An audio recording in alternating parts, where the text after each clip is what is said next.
किसी गांव में एक बड़ा शिव मंदिर था। उस मंदिर के पास एक बड़ा सा पेड़ था जिस पर एक गोरैया पक्षी का जोड़ा रहता था। वे हर रोज शिव मंदिर में सुबह शाम होने वाले आरती सुनते तो वो भी मंदिर जाते और पूजा पाठ करते थे और भगवान शिव की आराधना करते थे। वो दोनों पक्षी घंटों मंदिर में बैठे रहते थे और भगवान शिव की भक्ति में लीन रहते थे।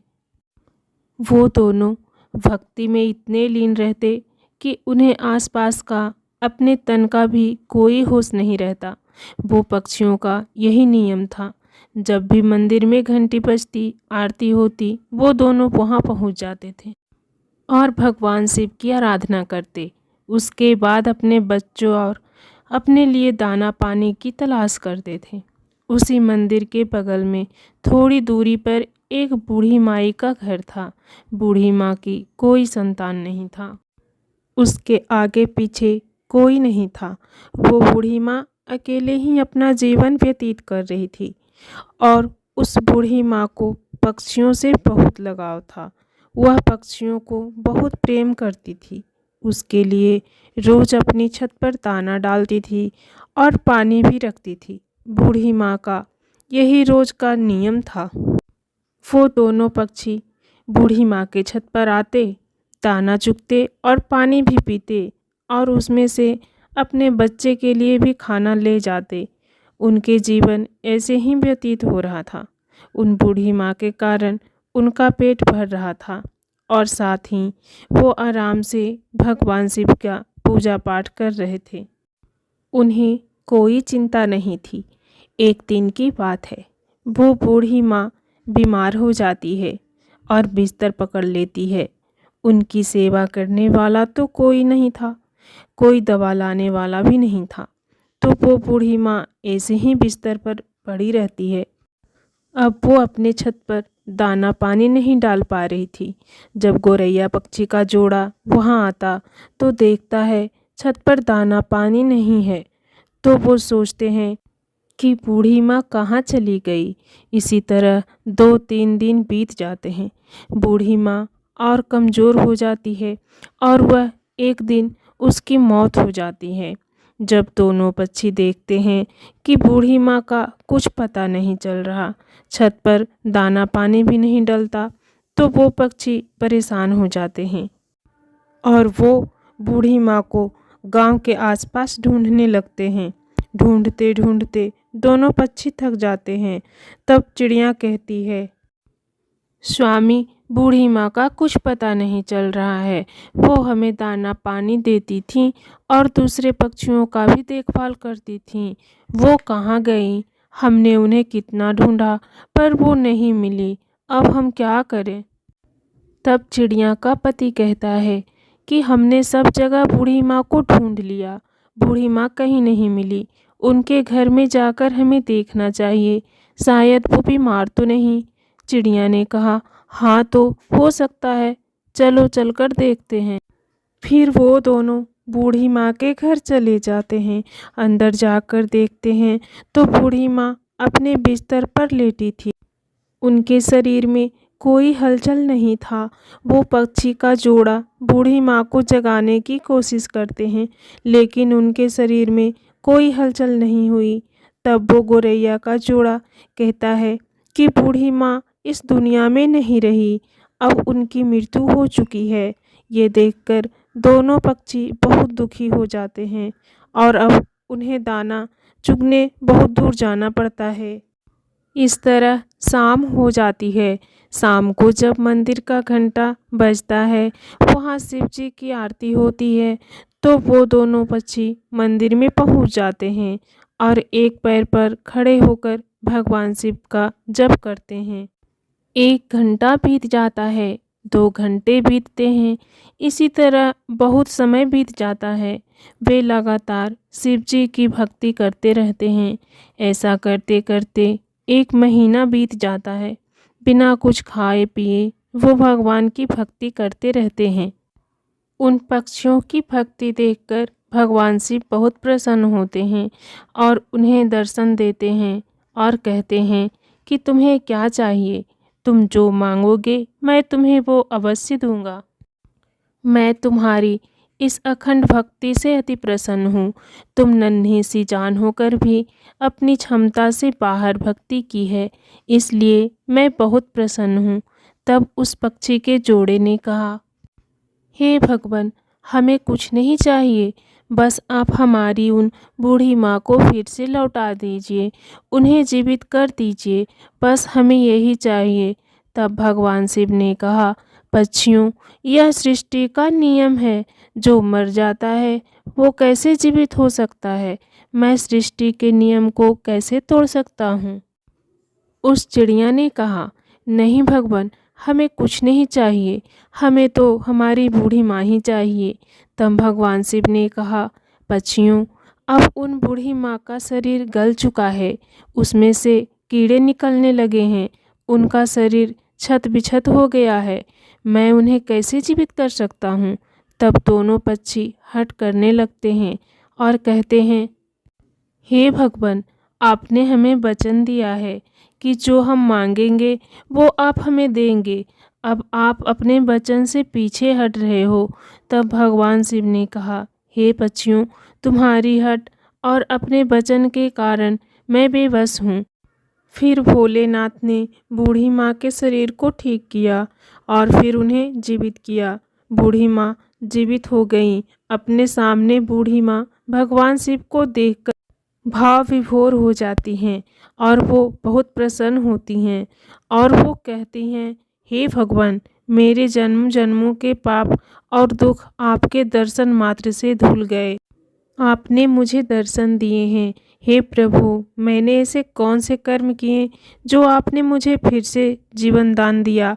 तब भगवान शिव ने कहा, मैंने तुम्हें तुम्हारे कर्मों के कारण जीवित नहीं किया, बल्कि दो पक्षियों के कारण जीवित किया है। उन दोनों पक्षियों ने मेरी निराधार भक्ति की, एक पैर पर खड़ी होकर मेरी आराधना की। मैंने उन्हें आशीर्वाद दिया है, उन्हीं की वजह से आज तुम जीवित हो। वो पक्षी कोई और नहीं, बल्कि वो वही हैं जो रोज़ तुम्हारे छत पर दाना चुगने आते हैं। उन्होंने ही मेरी भक्ति की है। अब बूढ़ी माँ ने भगवान शिव को प्रणाम किया। भगवान शिव अंतर्ध्यान हो गए। फिर वो बूढ़ी माँ अपने छत पर दाना डालने लगी, पानी रखने लगी और वे पक्षी का जोड़ा वहाँ आता और दाना चुगता और पानी पीता। तब उस बूढ़ी माँ ने कहा, हे पक्षियों, तूने मुझे जीवन दान दिया है, भगवान शिव की आराधना की है, अपने लिए कुछ ना मांगकर मेरे लिए मांगा है। अब मैं चाहती हूँ कि तुम मेरे घर में मेरे आँखों के सामने रहो। ये सुनकर दोनों पक्षी बूढ़ी माता की बात मान लेते हैं और बूढ़ी माता के घर में आकर रहने लगते हैं। इसी तरह दिन बीतने लगता है और बूढ़ी माँ की चर्चा दूर दूर तक होने लगती है। अब लोगों ने भगवान शिव की पूजा पाठ जोर शोर से करने लगे। तो दोस्तों, कैसी लगी आपको ये कहानी? अगर कहानी अच्छी लगी हो तो वीडियो को लाइक कीजिए और शेयर कीजिए। और अभी तक आपने हमारे चैनल को सब्सक्राइब नहीं किया है तो सब्सक्राइब जरूर कर लीजिए। धन्यवाद।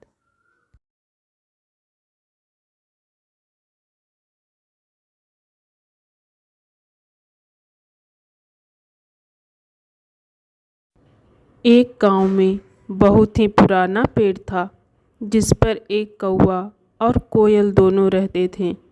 एक बार दूसरे गांव से आए दो युवक उस पेड़ के नीचे आकर बैठ गए। कोयल अपने मधुर आवाज में गाने लगी।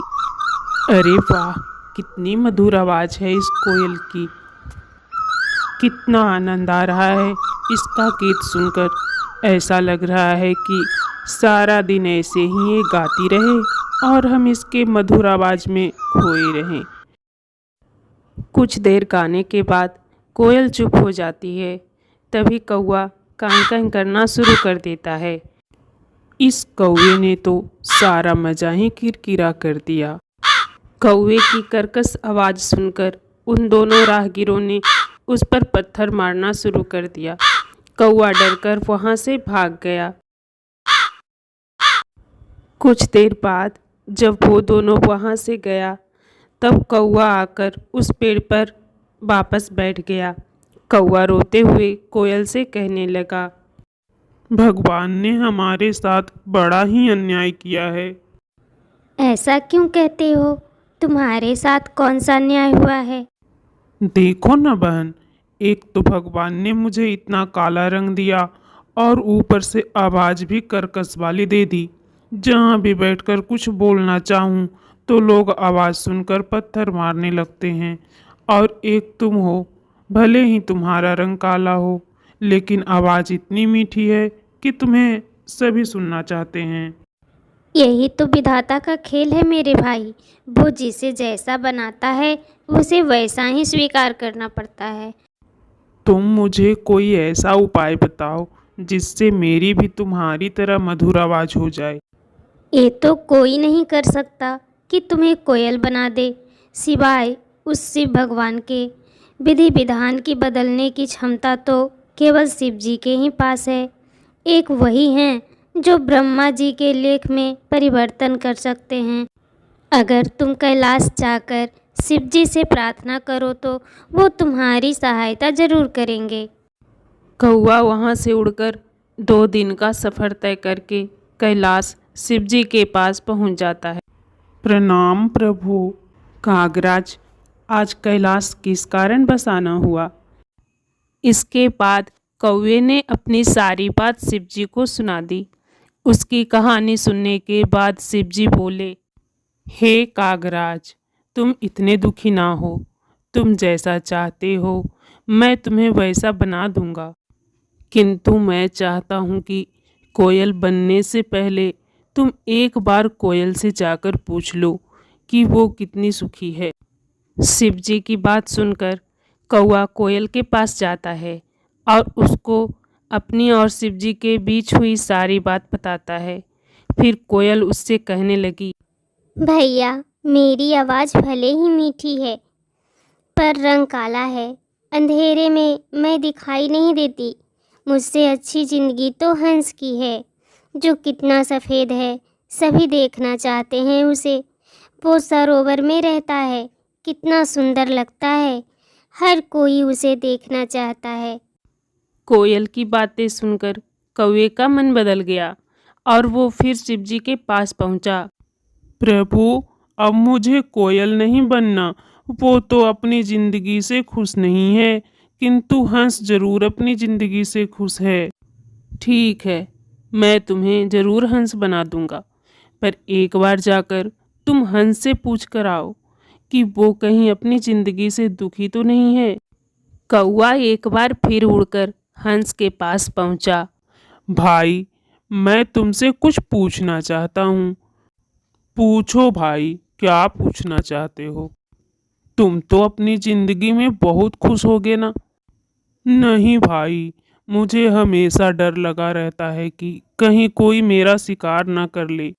लेकिन तुम्हारा शिकार कौन करेगा?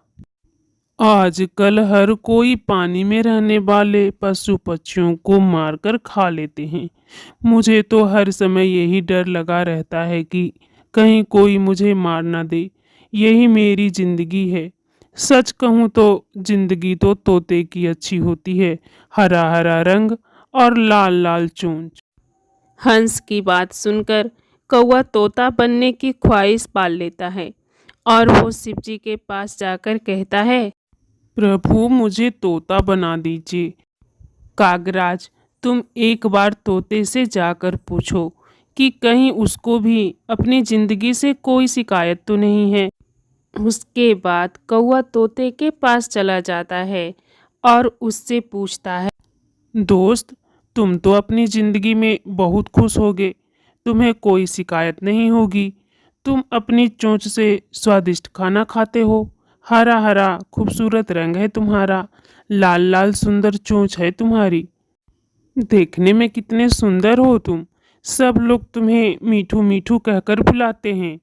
दोस्त, मेरी सुंदरता ही तो मेरी जान का कारण है। मुझे हमेशा डर सताता रहता है कि कहीं कोई मुझे पकड़कर पिंजरे में ना डाल दे, मेरी आज़ादी ना छीन ले। असली सुंदरता तो मोर के पास है, सुंदर सुंदर पंख और जब वो नृत्य करता है तो कितना सुंदर लगता है। तोते की बात सुनने के बाद कौआ फिर से शिव जी के पास गया और बोला, प्रभु, ना ही मुझे हंस बनना है, ना ही तोता। कृपया करके मुझे मोर बना दीजिए। मोर तो अपनी जिंदगी से बहुत खुश होगा। कागराज, तुम एक बार मोर से भी पूछ लो, उसे भी कहीं अपनी जिंदगी से कोई शिकायत तो नहीं है। फिर कौआ मोर के पास गया और बोला, भाई, तुम दिखने में कितने सुंदर हो। जब तुम नाचते हो तो तुम्हारी खूबसूरती में चार चांद लग जाते हैं। और एक मैं हूँ, काला कलूटा। अगर मैं किसी की छत पर भी बैठ जाऊं तो वो मुझे वहां से भगा देते हैं। अरे काहे की सुंदरता, ऐसी सुंदरता के कारण तो आज मैं पिंजरे में कैद हूँ। अगर मैं बाहर रहता हूँ तो हर समय डर रहता है कि कब ना जाने कौन आकर मेरे पंख नोच ले, कहीं कोई मेरा शिकार न कर ले। सबसे अच्छी जिंदगी तो तुम्हारी है, ना ही कोई तुम्हें पकड़ता है और ना ही कोई तुम्हारा शिकार करता है। अपनी आज़ादी में रहते हो, लेकिन फिर भी ना जाने क्यों तुम्हें खुद से शिकायत रहती है कि तुम्हारा रंग काला है और आवाज़ बेकार है। सच कहूँ तो यही तुम्हारा सुरक्षा कवच है। मैं तो ईश्वर से प्रार्थना करता हूँ कि अगले जन्म में मुझे कौआ ही बनाए। मोर की बातें सुनकर अब कौए को समझ में आ गया था कि ईश्वर वही करता है जो तुम्हारे लिए अच्छा होता है, ना कि वो जो तुम्हें पसंद हो। ये सोचकर कौआ फिर शिव जी के पास पहुंचा और कहने लगा, प्रभु, मुझे ना तो तोता बनना है, ना ही मोर, कोयल, ना हंस। मैं जैसा हूँ मैं वैसा ही ठीक हूँ प्रभु। शिव जी उसकी बातें सुनकर हंसते हैं और कहते हैं, कागराज, यही तो मैं तुम्हें समझाना चाहता था। हमें किसी से खुद की तुलना नहीं करनी चाहिए, क्योंकि वो हमेशा दुख का कारण ही बनता है और हर कोई अपने आप में श्रेष्ठ है। अब कौआ की हर बात समझ आ चुकी थी। वो शिव जी से आज्ञा लेकर खुशी खुशी वापस कोयल के पास लौट आता है। तो दोस्तों, अगर आपको ये कहानी अच्छी लगी हो तो वीडियो को लाइक कीजिए, शेयर कीजिए, और अभी तक आपने हमारे चैनल को सब्सक्राइब नहीं किया है तो सब्सक्राइब ज़रूर कर लीजिए। धन्यवाद।